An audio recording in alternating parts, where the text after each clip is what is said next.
Hey, what's up guys, it's Oakley, and CA has finally officially announced that we're going to be getting the Queen and the Crone at the end of the month. It's going to be a dual Legendary Lord DLC pack that you can pick up, obviously featuring the High Elves and the Dark Elves here. It's something that the community was somewhat aware of as of late. There were some leaks, some teasers and all that, so not a complete surprise.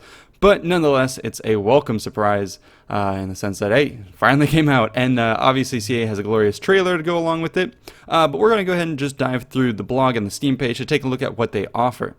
So for the most part, they're just going to give us a quick recap here at the top of the blog, basically stating that, this is going to be the first of the Lord packs for Total War Warhammer 2, bolstering the High Elves and the Dark Elves. We've already mentioned that previously. And both of these legendary lords are going to be available for both the Grand Campaign and the Eye of the Vortex. This whole suit of DLC is going to have unique quest chains, magic items, and skill trees for both lords. They have new campaign mechanics and objectives, new hero types, new lord types, new battlefield units, and it also comes with 16 elite regiments of renown, which is always a nice little way to spice up the game. So let's go ahead and take a look at the first of the legendary lords. So Alarielle, the Ever Queen, is going to be the first one. So she's kind of neat. She is going to be the longtime protector of Ulthuan here. And they have an interesting mechanic where basically, as long as you can keep Ulthuan protected, she gets a bunch of buffs. So they mentioned that down here. So as long as you keep enemy armies out of Ulthuan, you're going to get bonuses. And you're going to have powerful benefits. But once, people are here to sully Ulthuan, she's going to have negative traits. So that's a very interesting mechanic tied to control of the land. That is something really cool. And again, I always think that this would have an interesting bleed over to historical titles. Yeah, much of the other faction mechanics are kind of gimmicky and fantasy-like, but this one, having your power or your benefit tied to control of land would be really awesome to see in a historical title where maybe the strength of a king, the amount of armies they can recruit, there's a lot of things that are tied to their holding down of the land. So yeah, that would be an awesome mechanic to port over for history.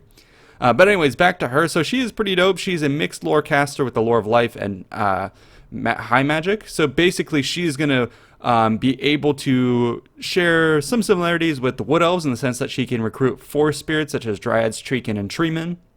That's pretty dope. So you'll be seeing that. So I like the factions that kind of blend between different factions. So for instance, Followers of Nagash that could recruit some vampire count units. I really liked some of these hybridizations, and it's going to make them interesting, especially as, New World factions. So yeah, that's Alarielle. So she has her own quest chain that we mentioned before, and they talk a bit about this over on the Steam page if I scroll back up to the top here. So if you look at her, Life Magic, High Magic, she may embark on a quest for her legendary item. A Star of Avalorn may be upgraded to have various steeds, etc. So yeah, basically just indicated the fact that they all have unique quest chains, etc. So moving on to Crone Halbron. So she is going to be the queen coming out of Harganeth, and she has an interesting mechanic tied to her, which is essentially allowing her to call a death night. And essentially what that means is on that night, they call for all the slaves to be essentially let out of their cages and essentially slaughtered wholesale with the rivers of blood. This is going to increase her powers. In the campaign, basically what ends up happening is if you fail to hold these festivities regularly, it'll be detrimental to you. But then when you do call it, nearby Dark Elves undertake the Blood Voyage, raising an army in thrall to Crone Halbron, and in whose post-battle rewards she shares. So raising an army in thrall basically means that they're going to raise an army that owes its allegiance to Crone Halbron. I don't know if that's going to operate kind of like a WoW army in the sense that it'll kind of trail your main army around, and maybe you can give it some orders. But the cool thing is, it's operating independently, but you'll still be able to reap some of the rewards of what they're doing. So that's pretty dope. So in terms of kind of like passive buffs, she gains massive upkeep reductions to Witch Elves and Harganeth Executioners, Sisters of Slaughter. So yeah, she's going to have maybe a bit focus on certain types of units. And then she has her own quest to get the twin legendary weapons of Death Sword and the Cursed Blade, etc. And then also she has a new unique right, the Sacrifice of Drakira. Once active, the right brings bonuses when fighting High Elves, reduction in diplomatic relations with the High Elves, and rank bonuses to both Death Hags and Witch Elves. I didn't notice a new right for... Okay, actually, Alarielle has her own right. Invocation of Lilith, Once active, the right brings a suite of benefits to handmaidens and sisters of Avalorn and dryads. So, okay. Pretty neat. The rest of this here, they do just talk about generic questions. The Steam page is a bit better talking about the specific units we'll be seeing, so we'll dive into that. But first, I did want to point out a couple things here, some important answers that they've stated. So, for instance, here, will Legendary Lords be available for both either Vortex and Mortal Empires campaign? Yes, you can play the Queen and the Crone for both. This is going to come alongside the Norsca update and the 30th anniversary Regiments of Renown. And this is going to come on May 31st. So on May 31st, we'll have access to this DLC plus, the previous Norsca stuff that's going to be patched over. So this is all going to be really big dump here at the end of the month. Will Legendary Lords be fighting for control of the Vortex? So that's an interesting question because they could be just doing their own thing, kind of like the Tomb Kings. But they do confirm that they will be fighting for control of the Great Vortex alongside new unique faction mechanics. What's the free content that will come alongside the DLC? So this one is kind of interesting. People were wondering where we would get, Shadow Walker units. And they've confirmed that they're going to be coming out with Alithanar here. It comes out as a free legendary lord. So he basically, if you look up the wiki, there's always a long history of it. But basically, he comes from a royal lineage. And when Malekith had kind of splintered off, he had, I can't remember the exact lore, you could look it up, but essentially he ends up being a thorn in the side of the Dark Elves with a lot of units at his side that are going to be termed, various types of shadow warriors or shadow walkers, essentially. And they're all, experts at ambush, etc., and they do a lot of damage to the Dark Elves. So he will have kind of those traits around him. So he's going to be coming in as a FLC Lord, Legendary Lord, I should say. What else do they mention? What's the free update coming? So they have the Resurgent update, which contains a lot of tweaks, fixes, and additions to Total War Warhammer 2. So great, that's all coming. And then this last part is pretty interesting. Any content post-release, but this is not all. The Druki possess a dark and powerful weapon. When blood runs in rivers and the air is choked with death, the chains will break and this monstrous secret will be unleashed. So no one really knows what this means exactly. If this is going to be, a future pack that comes out, or if it's maybe hinting at a monstrous secret, maybe Eye of the Vortex. When they get to their top ritual, maybe that unleashes a monstrous secret, or people are thinking maybe it's a ritual or some way to recruit a unit like Charybdis or Charybdis. So we're not quite sure, but this is an interesting little tidbit that they dropped here at the end of the blog. That being said, we can go ahead and take a look at some of the units that they do mention here. So there's a decent amount of them. So for the Alarielle faction here, she's going to have the Sisters of Avalorn. So they are dual role combatants, skilled with both blade and bow, so similar to Lothern Seaguard. All of the bows are perhaps going to be a little bit more powerful variants. So they deal magical flaming attacks, and they're subject to martial prowess. Shadow Warriors, so kind of similar to the ones for Alithanar. Although the Shadow Warriors, he's going to have his own Shadow Walkers, which are probably going to be more powerful versions of these.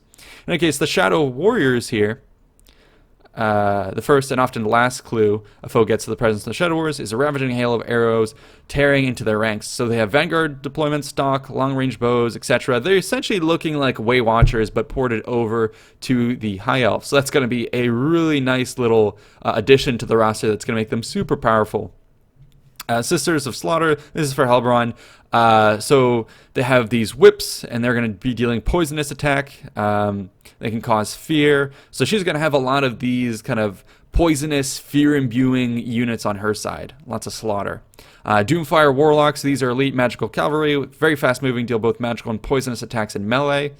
And they have 2 bound spells. That's very interesting. Soulblight and a Lesser Doombolt. So these are going to be very interesting in support to kind of snipe at perhaps weakened lords, or maybe even target high value units. So that's going to be a very interesting unit with bound spells, potentially very, very powerful.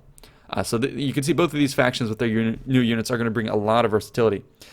Unique hero is going to be the Handmaiden. This is going to be for Alarielle. These guys are basically going to be very powerful in the campaign, having influence in diplomacy, trade, and, influence. And then also on the battlefield, they're going to be peerless archers. For Helbron here, she has the Supreme Sorceress. So the Supreme Sorceress has access to a variety of lores depending on how you recruit them. So fire, dark shadows, beasts, and death. So a lot of different ones. They can get names of power to get new abilities, upgrade to have various mounts, Darksteed, Cold One, Dark Pegasus, Manticore, and the Mighty Black Dragon. So looking dope. And then Regiments of Renown. So this is a pretty extensive list, and I really love Regiments of Renown. Just coming in and giving you a little bit of a flair on existing units here. I'm not sure if it'll just be for Lariel or if it'll be for the High Elf suites in general. But we'll take a look at these. Some of them do look super powerful. So for instance, Signs of Methlon, Aura of Protection, passive ability basically gives you a ward save to nearby units. So there's a lot of bolstering happening on the High Elf side. Guardian passive, Sunder Armor for these White Lines of Trace. Very powerful to embed in the middle of your line to hew through enemy armored units. Keepers of the Flame here, Phoenix Guard with magic attacks and Mark of Assyrian. Entities will burst into flames upon death and deal damage to any nearby enemies. That is so freaking cool. Love that. Can't wait to see the animation. This is going to be pretty insane. This may be my favorite unit, the most overpowered unit. We'll see. If you thought Lothar and T-Guard were already hard to deal with, we'll just take a look at these Storm Riders. They additionally cause fear. They can Vanguard deployed, and they can fire while moving. So I'm not quite sure what you can send to take out these units, but they are going to be extremely hard to dislodge. So very powerful ones at that. The Gray, these are going to be Shadow Warriors. Loex Shroud basically allows them to stay hidden until you're nearly on top of them.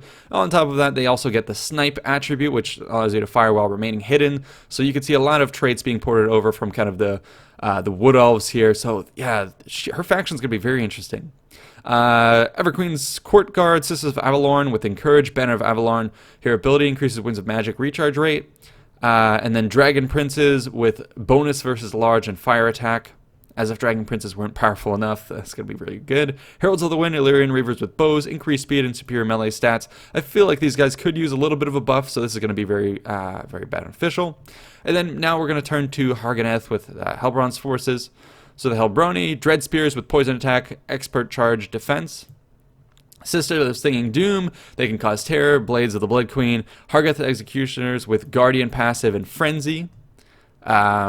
So yeah, she's going to be focusing a lot on poison and terror, as we've mentioned before. The Bolt Fiends here, Dark Shards that have Shield Breaker, which is kind of like the Ashepti with Great Bows, where when they fire in, they strip an enemy's missile block chance, opening them up to, if you have a bunch of other archers in the mix, then they're going to be doing more damage as well. And they have additional range, so pretty powerful. Slaanesh's Harvesters, they have a Word of Pain bound spell and a Soul Stealer bound spell. So yeah, again, very powerful for some in the mix, Lord Sniping, etc. Knights of the Ebon Claw, Dread Knights, they do not rampage, which is going to be very, very good. That is one of the things that is kind of the weaknesses, of course, of the Dread Knights. The fact that, once they get into combat, they can rampage and then they lose a lot of their functionality. The ability to control these without rampaging is going to be very, very important to them. So I expect people to fill these pretty big numbers when your unit composition does call for some cavalry. A special War Hydra with Frostbite, and then Fire Breath with Frost Breath, which deals more damage and applies a Frostbite contact attack. Probably going to be slowing people down. And then the Raven Heralds here, Dark Riders mounted on Dark Pegasi. So that's pretty interesting. They're going to have flying units for them. But this is not all. The Druki possesses a dark and powerful weapon. When blood runs and rivers in the air is stroked to death, the chains will break and this monstrous secret will be unleashed. Again, we don't quite know what this is. It could be talking about, this specifically does seem to me like it's not really a campaign thing, but it does seem to be almost like a battlefield thing, like almost like when they get to the top of their murderous prowess, you can recruit a unit as opposed to getting buffs. I'm not quite sure. Almost like, when you can raise the Ushabti for the Tomb Kings. I wonder if that's what they're talking about. So that'll be kind of interesting. I'm not sure if that, like we said, if that's going to be a campaign specific like ritual or rite, or if this is going to be a battlefield summon. That would be very interesting, little twist on things. So yeah, that is it for the coverage of this DLC. It has me very excited. And then here you can see some of the variety of different images. So here she has a bunch of the tree spirits coming to her, and then here you can see some of the elite bows where it looks like they have ethereal bows at that, looking very dope. Here I don't think we see any new units specifically. Most of these we've seen before. And now we can see some of the new lords on a Manticore with armor, going to be frying up some of these Skaven units. And then here we get to see an army of the two forces facing off against one another. So that's all pretty dope. And yeah.